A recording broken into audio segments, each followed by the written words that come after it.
L'industrie ouvre ses portes et recrute à Saint-Dizier. Du bac pro à la licence, trouvez l'offre d'apprentissage qui vous correspond au pôle formation UIMM Champagne-Ardenne. Découvrez des formations professionnalisantes dans les métiers de l'usinage avec des outils à la pointe de la technologie. Formez-vous au métier de la maintenance grâce à nos formateurs agréés. Apprenez également toutes les technicités du métier de soudeur. Plus de 70 formations vous attendent aux portes ouvertes en présentiel, samedi 5 juin de 10h à 17h, 13 rue de la Tambourine à Saint-Dizier.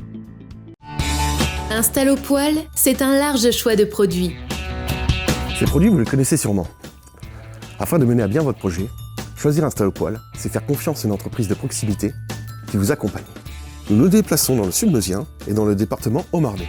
Avec Installopoil, maîtrisez votre confort et celui de votre famille. Découvrez leur showroom à Gondrecourt-le-Château.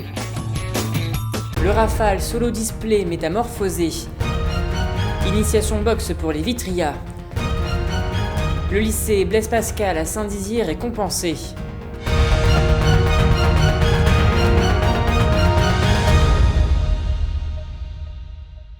Bonsoir à tous, bienvenue dans votre journal et ouvrons cette édition avec le Rafale Solo Display qui a connu une métamorphose. En effet, dernièrement, il a été repeint en couleurs de l'armée de l'air et de l'espace avec une quinzaine de nuances de couleurs et de nombreuses heures de travail. Il a enfin été dévoilé à la presse ce matin avant de sillonner le monde pour quelques démonstrations et on écoute son pilote Chous, très heureux de ces changements. Je suis déjà très heureux d'avoir un avion peint. C'est une grande fierté. C'est un avion qui représente la nouvelle identité de l'armée de l'air et de l'espace. Donc j'ai hâte de le montrer au public cette année. Je crois que pour le Rafale Solo Display, c'est le 8e avion qui est peint sur 11 années. Donc je suis très content et hâte de débuter mes démonstrations. Pour être honnête, la première fois que nous avons sorti l'avion, c'était nuageux. Et forcément, dès qu'on a un peu de soleil, les couleurs sont un petit peu différentes. Mais je pense que le plus bel effet sera vraiment en vol quand je montrerai les capacités de l'avion. Un reportage sera d'ailleurs à retrouver demain dans votre journal Week-end. Partout en France, les activités sportives ont repris, comme ici à Vitry-le-François, au quartier de la Haute-Borne, où l'association La Sauvegarde en a profité pour organiser une journée initiation à la boxe pour les jeunes isolés. Un reportage de Nargis Boussaïd. Travailler sa technique, donner des coups sans appuyer, mettre sa garde, des termes que certains jeunes issus de différents quartiers ont pu découvrir lors de cet après-midi d'initiation au Noblard, au sein du quartier de la Haute-Borne à Vitry-le-François, qui a récemment vu fermer les portes de son club de boxe en raison de la Covid-19. Le but précis, c'est comme je vous disais, les rencontres interquartiers pour aussi faire baisser un peu les tensions entre quartiers et remotiver les jeunes du quartier après ce confinement, après toutes ces choses, ces moments un peu difficiles, de redonner un peu la pêche dans tous les quartiers. Parce que le projet aussi, c'est une intervention dans tous les quartiers en fait. Après la Haute-Borne, on fera d'autres quartiers aussi. La boxe connue pour ses nombreuses valeurs comme le respect ou la ponctualité, les organisateurs de l'association La Sauvegarde ont souhaité mettre en avant le sport de combat afin d'apprendre aux plus jeunes qu'il existe différentes manières de maîtriser sa colère. Ça fait une sensation, ça fait bizarre, c'est bien.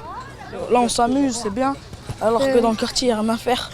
Un invité surprise a fait le déplacement, spécialement depuis la cité Bragarde, qui n'est autre que Sidamek Tourki, ancien champion de France de boxe anglaise. Un bras arrière, c'est tout. Tout de suite j'ai dit oui. Quand il s'agit des jeunes, je suis toujours là et puis je suis content d'avoir plusieurs jeunes ici pour faire découvrir la boxe. D'autres projets arrivent prochainement au sein de l'association de prévention spécialisée qui, à travers ses différentes actions, tente avec brio de diffuser une image positive des quartiers dits favorisés. Et passons à présent au chiffre du jour qui est de 113 086. C'est le nombre de personnes vaccinées en Haute-Marne depuis le début de la campagne de vaccination. Une classe de seconde du lycée Blaise Pascal a créé une page Wikipédia sur Louis Ortiz, le fondateur de Mico. Suite à cela, ils ont gagné le prix de coup de cœur d'un wiki-concours organisé par le Clémy, le centre de liaison de l'enseignement et des médias de l'information, ainsi que Wikipédia. Un reportage de Laura Bonnet.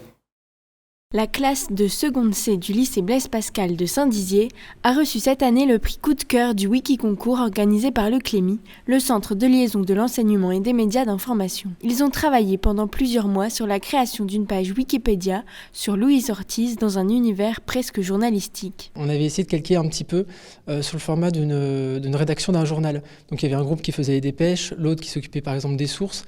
On avait certains autres qui faisaient de la mise en page, d'autres qui pouvaient par exemple faire du code pour tout ce qui était arbre généalogique. Les professeurs ont donc collaboré pour proposer aux lycéens un projet qui met en valeur le patrimoine local et leur permet de travailler plusieurs disciplines. Ça permettait également aussi de travailler énormément de compétences, que ce soit de la rédaction, de la recherche, de l'informatique, de l'éducation par rapport au droit à l'image, etc.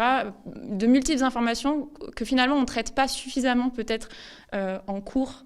Ou en tout cas qu'on délaisse un petit peu pour la préparation par exemple au baccalauréat. Les élèves sont aussi conscients des savoirs qu'ils ont pu acquérir. Ça m'a beaucoup apporté pour Louise Ortiz parce que je ne le connaissais pas vraiment et ça m'a aussi beaucoup apporté sur l'entreprise Mico qui est d'origine Saint-Dizier et franchement je suis à peu près un bragard et voilà quoi, je connais pas l'entreprise Mico alors qu'elle est internationale, on peut le dire.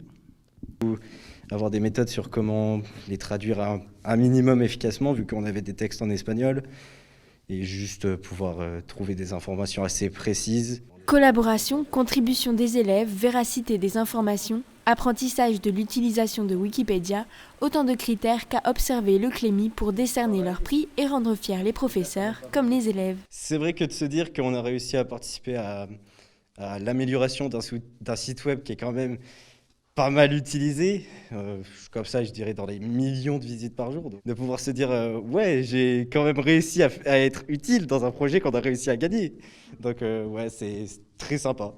Un peu déçus tout de même de la récompense adaptée aux restrictions sanitaires, les élèves devaient visiter le centre Pompidou de Paris, mais se sont finalement contentés d'une visite virtuelle. Et passons à présent aux élections départementales.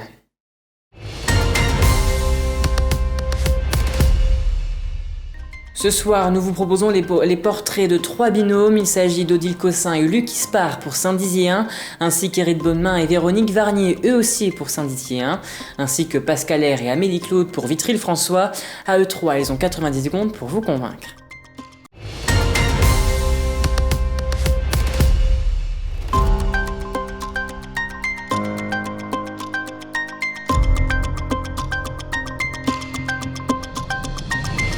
Luc Ispard, conseiller départemental sortant.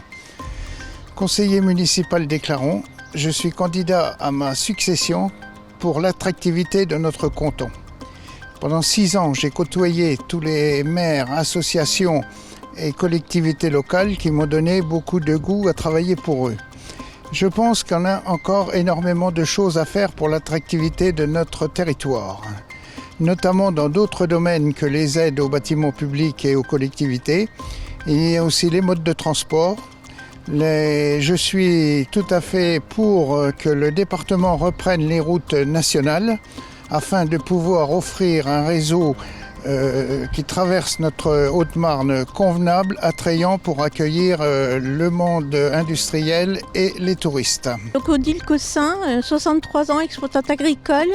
Mon premier mandat d'élu local en 1998 pour, dans la foulée, être déléguée au syndicat hydraulique de la vallée de la Blaise.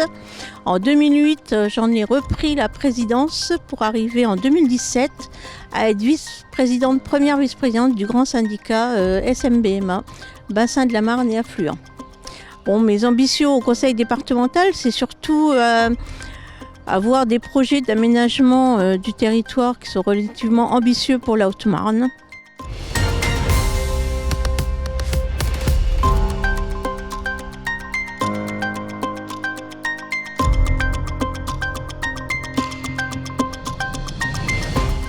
Véronique Varnier, je suis native de Saint-Dizier, habitante fidèle de ma commune et de la Haute-Marne. J'ai été élue 2 mandats de conseillère municipale à Saint-Dizier. J'ai travaillé dans le domaine médical, 29 ans. Je travaille dans le milieu du bien-être. J'ai été impliquée dans des associations sportives locales, départementales et régionales. Donc Éric Bonnemain, j'ai été élu pendant 12 ans à Saint-Dizier avant d'être aujourd'hui depuis 1 an maire de Villers-en-Lieu, et nous nous présentons donc aux élections départementales dans le canton de Saint-Dizier 1. Nous sommes aux côtés de Nicolas Lacroix, au sein de la majorité départementale du Choix de la Haute-Marne. Nous souhaitons aujourd'hui que notre canton, qui n'était pas dans la majorité, redevienne et s'intègre dans cette nouvelle majorité du Choix de la Haute-Marne pour que l'on puisse devenir une vraie force de proposition pour l'avenir.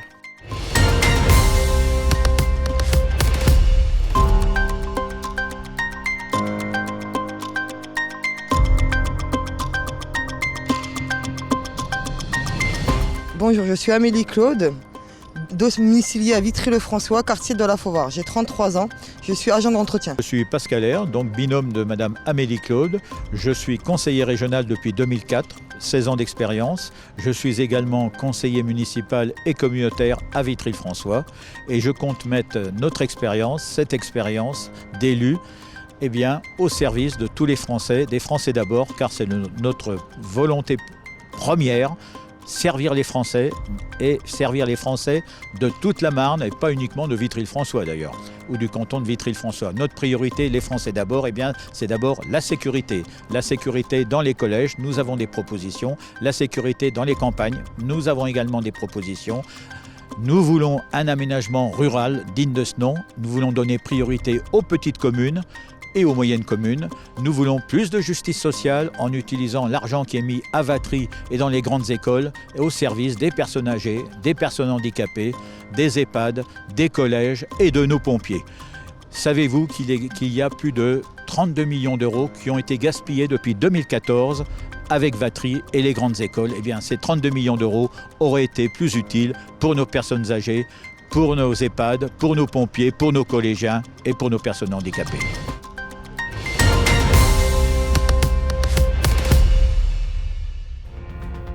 Et voilà, c'est la fin de cette édition. Merci à tous de l'avoir suivi. Dans un instant, vos prévisions météo de demain. Très belle soirée à vous. Toute l'actualité qui vous concerne, à voir et ou à revoir, dès maintenant sur puissancetélévision.fr et sur notre application mobile. Vous êtes désormais plus de 20 000 à nous suivre sur Facebook. Autant de merci pour votre fidélité, votre soutien, vos réactions et vos partages. Continuons ensemble d'écrire l'histoire de Puissance Télévision.